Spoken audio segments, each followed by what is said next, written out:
So the first thing is just to contribute as much as you feel possible, or you can. There's no pressure on contributing, but it does actually help. And then and then the other just ground rule that I'd really appreciate is that when we do talk with one another, that we don't give any advice to one another, that we trust in each other's own innate wisdom, and that we don't share any advice that we might have for somebody. And then let each of us have our own experience. So when someone's sharing something about it, just let them have their experience and then share yours, and that would be great. Is everybody happy with that? Yep. Pretty much, yeah. Okay, fantastic. So what I had planned was that we would do just a very short getting here practice, and then I'll introduce our topic for tonight. And we may or may not have just a brief discussion before that, and then we'll do the practice and a debrief after the practice. So by that, I mean that I'll probably put you into small groups to debrief your experience of the practice, and then we'll open it up to the larger group like we have now, and talk about that, and then we'll close. So I'm thinking we're somewhere between 45 minutes to an hour together. Okay. So I thought, if just briefly here, I'm just getting on my meditation stool in a better way, is just for us to, if you're happy to just close your eyes. I think one participant said they were driving, so I don't think closing your eyes is a good idea at all. Yeah, just if you're happy to close your eyes and just drop into the body this moment, and just get a sense of what it's like to be here, especially this community that is new to all of us. I'm certain that we don't have the same cast of characters from January, so it's a new group. And feeling into the body what that feels like to be here with others that we don't know but that have a common interest.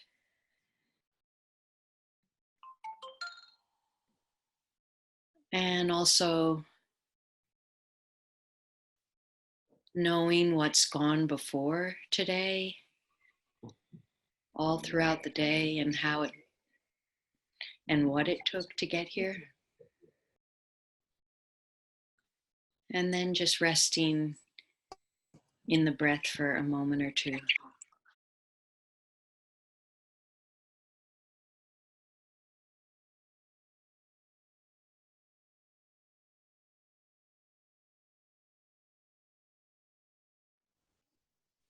Okay, thank you.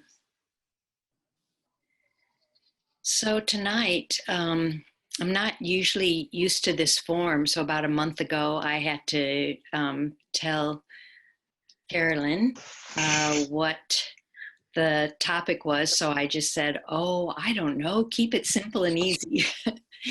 And then a couple weeks later, Tim said, oh, you need to write something about that, to which I had a little bit of a panic and trying not to make it hard and complicated.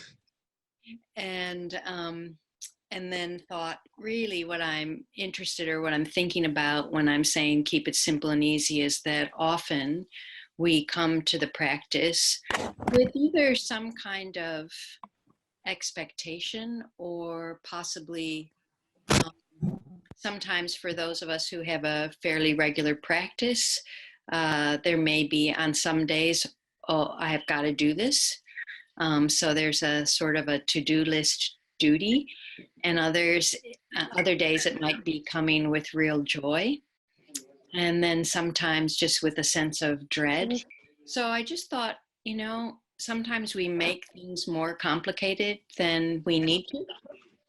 And I wondered if you could just take a moment just to yourself, reflecting on what are some of the attitudes that you might bring, or even mindsets that you might bring to the practice. See if there's some in your mind that are just familiar to you.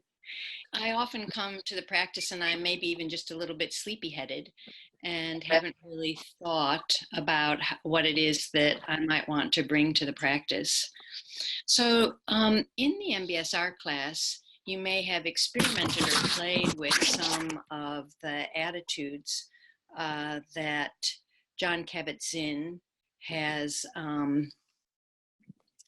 put out in the book Full Catastrophe Living, which is the outline of the course. And I thought I might go through those in detail tonight and then choose the one that I think most represents that keeping it simple and easy. The first one that he puts out is non-judging. And you know that when you first learn about what mindfulness is, there's usually that non-judgmental aspect. And I'm sure that in your practice and in your life, you've noticed that we have this almost constant narrative. So we have opinions about lots of things, and we just walking down the street or getting to the car or whatever that we're doing, we're often, just have this kind of rumbling of narration. And a lot of that involves judging, even if it's like you walk outside and, oh, it's cold today, or it's too hot today, or if you think about what is coming ahead in your day, like a day of work and so on, you'll have opinions about it. None of this is wrong. It's really useful for us to notice that we've got this constant narrative and that it involves a lot of judgment most of the time. In mindfulness, we're asking us to kind of take an impartial sort of witness stance to all of this, not give ourselves a hard time about it, actually come with some kind of kindness and openness, but in that non-judging framework. The second attitude that John brings out is patience. And I love what he has to say about patience, because I think this is in short supply for me often, which is that it is a form of wisdom. And if anybody has been patient with you, or if you have had some time where you've really noticed that you've been patient with one of your loved ones and so on, what a form of wisdom and how much faith that actually offers to yourself and to someone else. It's really about letting things unfold in their own time.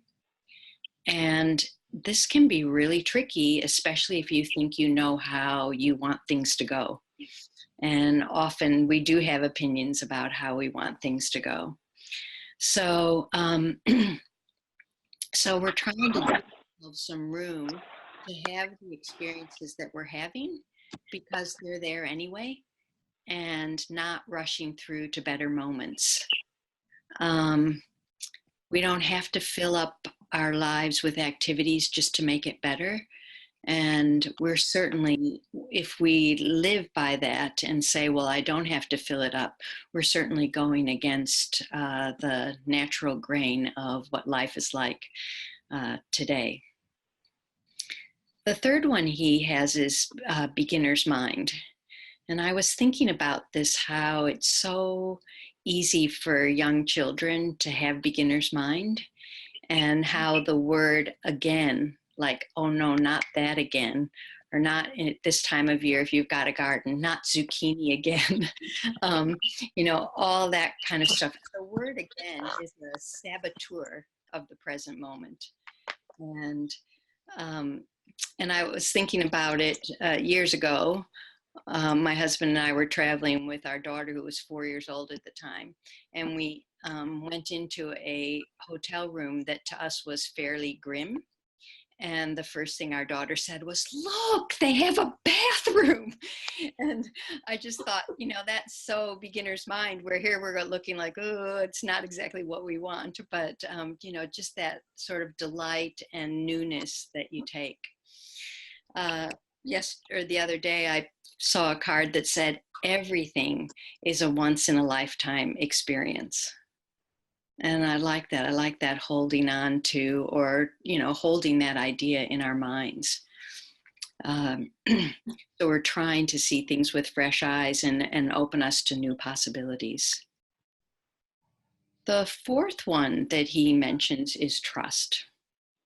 And I like this because in MBSR and what I know of mindfulness meditation, we're not being asked to trust anything, but to sit with our own innate wisdom and goodness.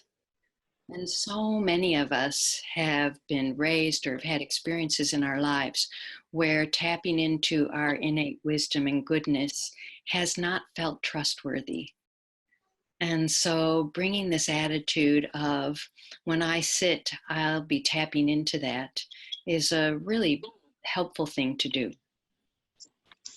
He's got many of these are variations on a theme, but another one is acceptance and seeing things as they really are. If any of you have come across any of the writings or works of Byron Katie, she uses this term, I'm a lover of reality. And sometimes, of course, reality doesn't actually fit our mindset or what it is that we want. But sometimes I try to repeat those words to myself. I'm a lover of reality, because that's the way things are. And us pushing against reality just makes things really difficult for us. And that's where we get our stress and our tension. How many of you have done the I'll be happy when? I'll be happy when this day is over. I'll be happy when this report is finished. Currently, we're having minor renovations in our home, and I'll be happy when the kitchen is put back together, or, those kinds of things. But the truth of the matter is that now really is the only time that we have for anything. So now is the only time for us to be happy. The kitchen may be finished hopefully in a week or so, but that means that I've got a whole week that I can be happy about lots of other things, including this camping style in the kitchen. So this is an opportunity for us to see clearly what's actually happening when we're lovers of reality. And with that seeing clearly, then we have this whole opportunity to bring a sense of wisdom to the situation. So I think I just want to say, Pip maybe has got a mic that's still on. And Nikki, it looks like your mic is still on. I don't know if it's possible to turn it off on your phone, but if you can, that would be great. And then there's this other attitude. So he had 7 of them, and I'm on number 6 now, which is letting go. And often we say this to ourselves, particularly when something has really got us, and we tend to be ruminating about it. And it's very hard to let go. And then, people say, oh, let it go. And that seems like so easy to hear, but not so easy to do. It's not only letting go of unpleasant experiences, it's also letting go of the pleasant experiences, because often we think, oh, I just wish this would last, or longing for that experience that you've had before that was really pleasant. What's interesting in meditation is that we practice letting go all the time. We let go of the in-breath and have the out-breath. And we let go of the out-breath and we have the in-breath. And when we do something like the body scan, we practice letting go of each body part that we focused on while we move to another. So it's a real process here of and practice of learning to let go. And of course, as you know, every night when you go to bed, that if you let go, you are much more likely to go to sleep than if you try to will yourself into sleep. So we have these little practices that happen every day that we can remind ourselves, actually, we know how to do this. And then finally, the last one that I want to go through, and this is the one that I think hits our theme for tonight, is the non-striving. Now, there are, for most of us, hardly any area in our life where we're not striving, whether we're striving to be kinder, or we're striving to be a better parent or a good partner, or striving to do well at work, or striving at the gym, or whatever it is. There's hardly any area in our life where we're just resting back and being. And so, and the tricky thing I think about meditation is it does take a particular effort, but not a kind of effort, but an effort, first of all, or of commitment. And then, second, to just be with what is present. I guess, in a way, just being a lover of reality. There's no goal here except to be yourself. And the irony is that we are already ourselves. One of the favorite poems that many of us read in an MBSR class is Hokusai. And my favorite line in it is, when he's talking about paying attention, is you just get more who you really are. And I just feel a lot of comfort in that and inspiration. So tonight we're going to, if it's okay with you, practice some non-striving, keeping it simple and easy. And it's a cultivation, really, of just paying attention to what's happening now. So that's our introduction for tonight. And I just want you now to get into your meditation posture if you're not already in it. And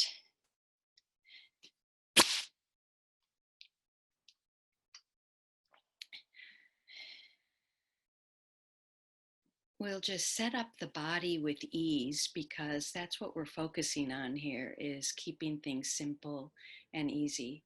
So if you're comfortable closing your eyes, by all means do. And if not, then just a fuzzy gaze, usually at the floor, but if you're lying, it might be up at the ceiling. And take a moment just to reflect what ease may feel like in the body-mind.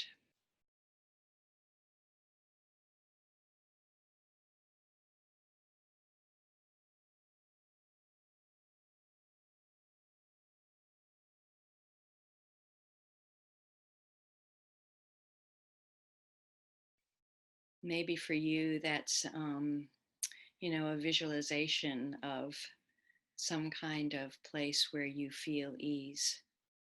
And if that's the case, then really tuning into how the body feels in that situation. For others, it may be really a tactile thing. So if you're happy to, let's start at the top of the head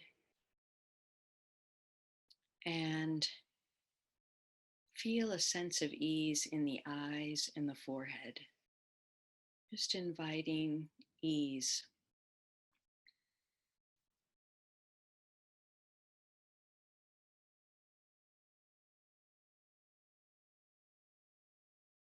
And as we move down the body to the mouth, seeing if you can create just a bit of a Mona Lisa smile.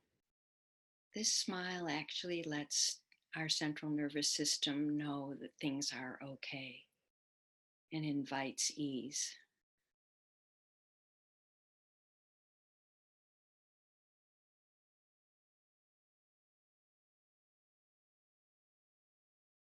And then checking out the neck and shoulders, maybe even just wiggling the shoulders down a little bit.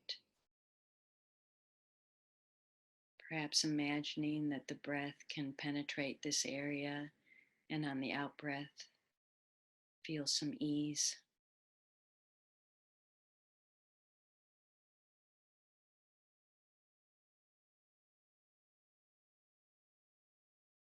And to the chest,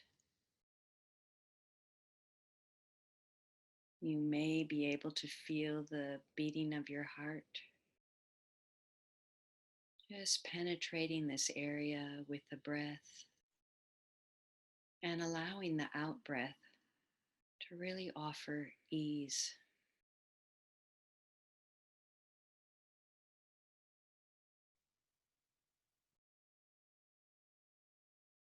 And as we move down the body to the hands, seeing if we can have those softened and comfortable.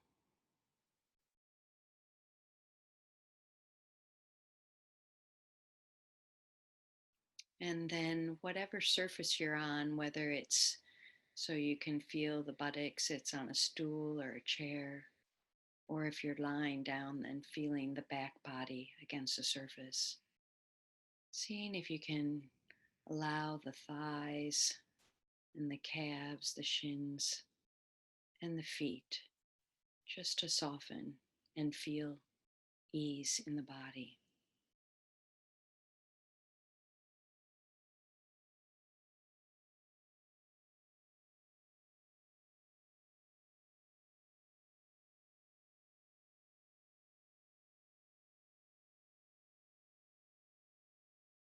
And if at any place in the body this is difficult for you, then seeing if you can just be simple and easy about that. It's okay. It's here, and I'll pay attention to it for as long as it needs.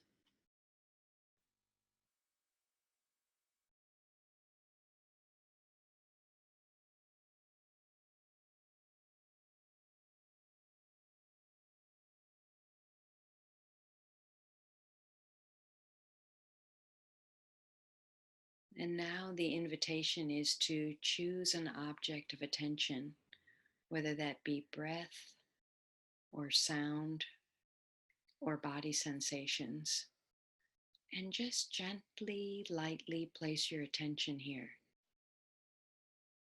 Just simple and easy, not complicated, not fancy. Breath or body sensations or sounds, and just choose one. And as best you can, keep your attention here.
And of course, we'll experience periods of wandering mind.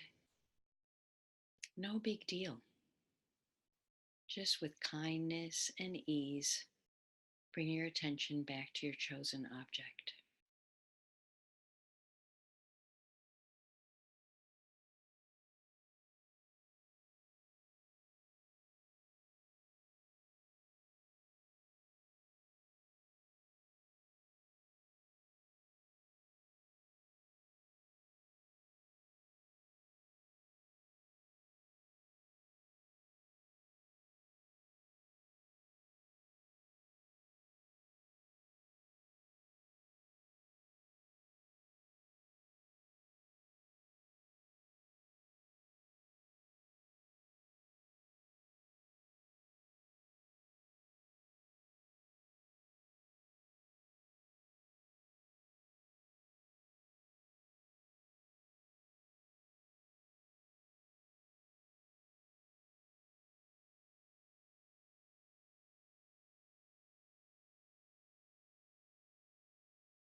Sitting here with the light, easy awareness of the breath or sensations in the body or sounds,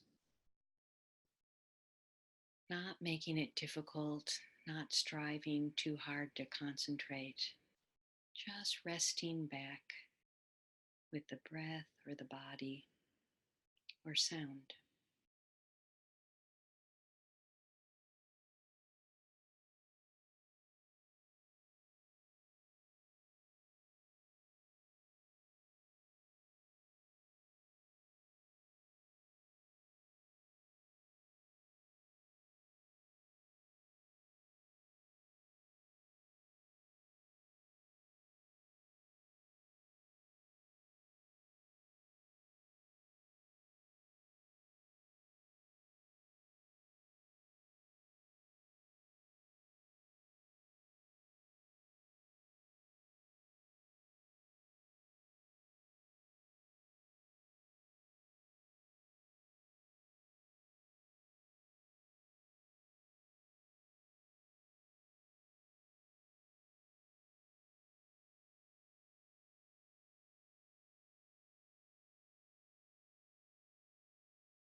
Just keeping it simple and easy.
And once again, just taking a quick scan of the body and seeing if anything has tightened up. And if that's the case, seeing if you can offer it ease through the breath, through softening.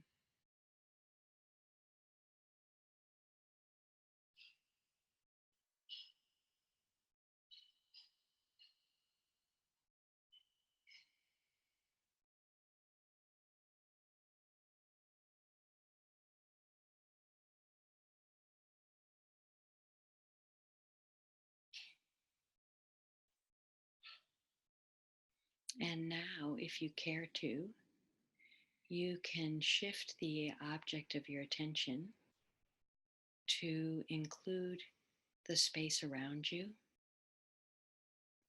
the space of this call with the other beings that are with us, and really open to whatever might be happening now. It could be that your focus remains or your attention remains on the breath, or maybe there's a niggling body sensation that's got your attention, or maybe just this open awareness, being open to whatever arises in a simple and easy way. No striving, just allowing whatever arises to come into your awareness.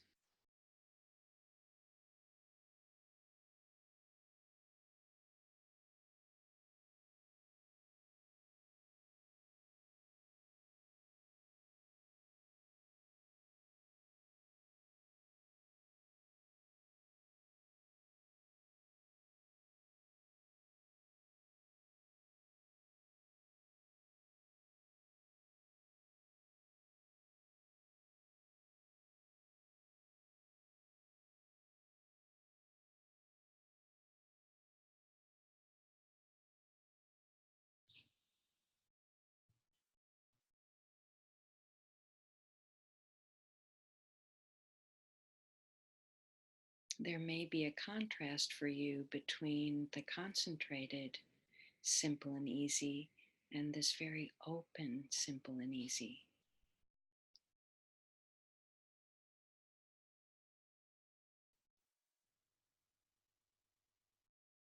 And you may notice a preference, and that's okay.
And whatever arises, seeing if you can just allow it to be the way it is, whether it's thoughts without hanging on to them or pushing them away, just allowing them to be the way they are, have their life, and carry on. If it's sensations in the body, the same. Seeing if you can allow it to be the way it is, to soften around it. The breath or sounds, bringing a sense of non-striving, of ease and openness to whatever arises.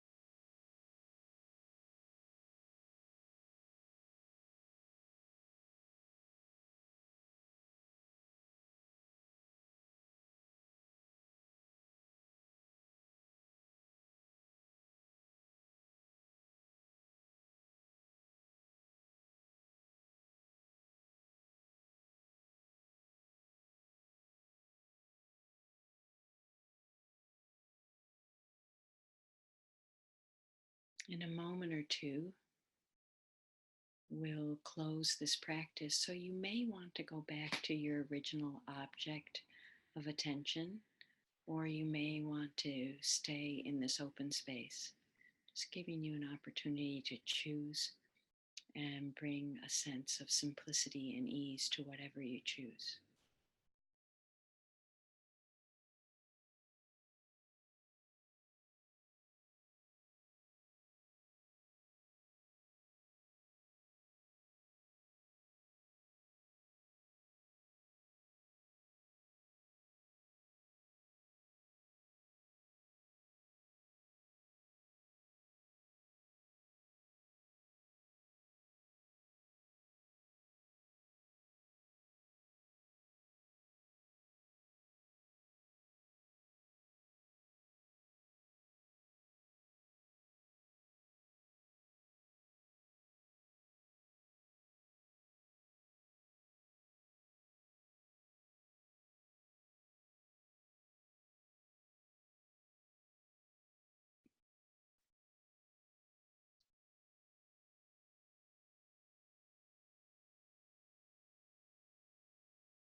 And when you're ready, just opening your eyes and coming softly back into the room, sitting or whatever posture you were in. You may want to just reach your arms up and give a bit of a stretch and go side to side.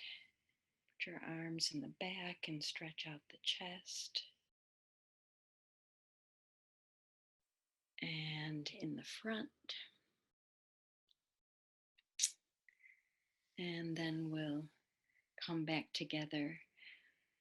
What I'm going to do now is just put you into small groups. So these are called breakout rooms.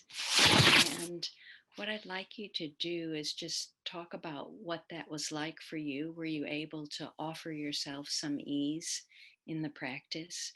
And but it'd probably be great if you just say your name and tell people where you're from, whether it's Hobart or Canberra or Adelaide or wherever, and then just sharing. We only have about 5 minutes, so it's not going to be a huge, big sharing. And then how Zoom works is it gives you, I'll call you back and it gives you 60 seconds to come back in. So I'll just put you in breakout rooms now.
I'm always amazed how when you call people back, they come back. It's sort of like people are obeying you. It's great.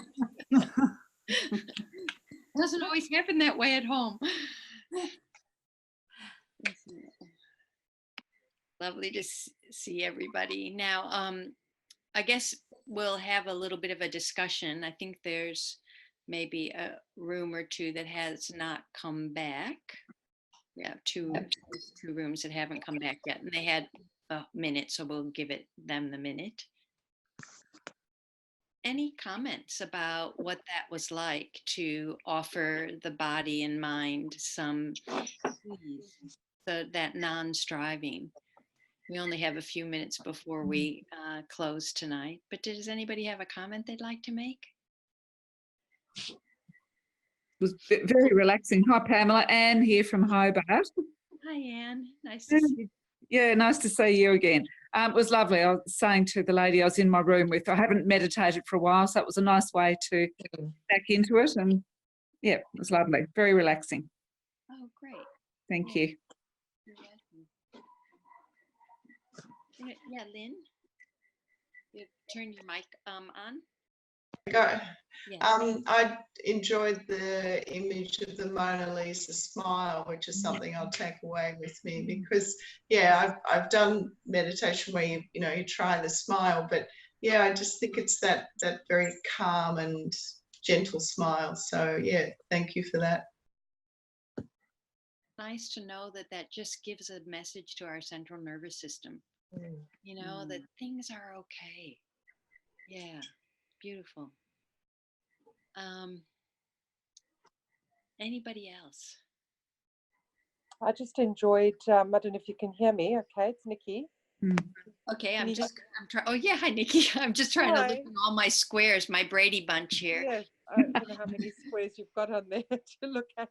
I just really appreciated that this theme around ease. I think just setting the tone with that for me set the whole experience in a different way. Just to know that it didn't have to be any particular way, and that whatever happened.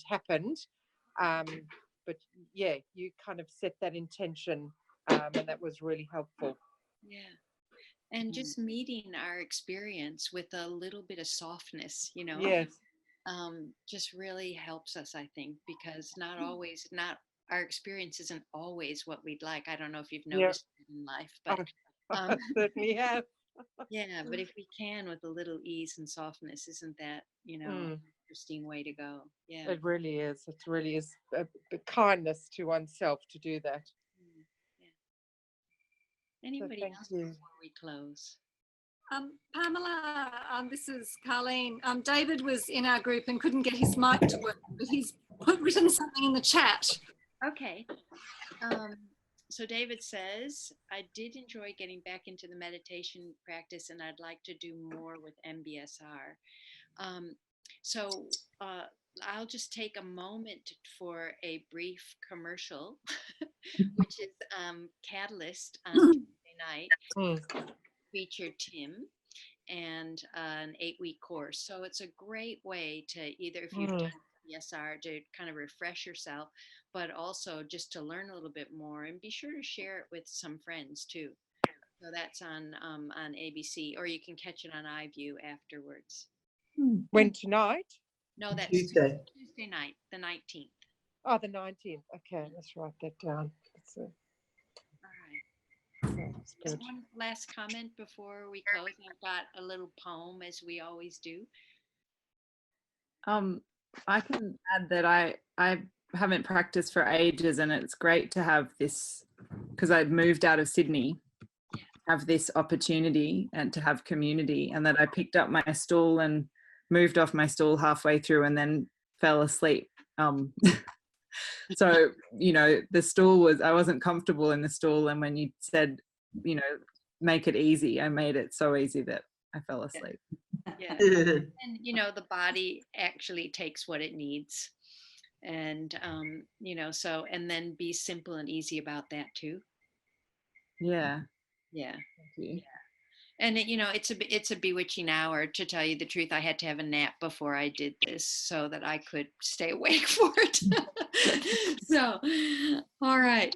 I'd just like to share a poem that I came across. It's a Mary Oliver poem, and of course, she's one of the great nature poets because she died recently, but because she was living in North America. Her tree imagery is of northern hemisphere trees, but the poem still lasts, I think. It says, the title of it is When I Am Among the Trees.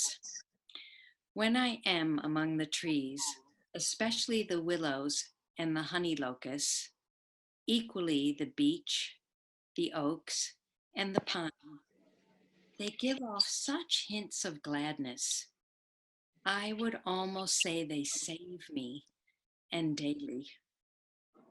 I am so distant from the hope of myself, in which I have goodness and discernment, and never hurry through the world, but walk slowly and bow often. Around me, the trees stir in the leaves and call out, "Stay a while." The light flows from their branches, and they call again. "It's simple," they say.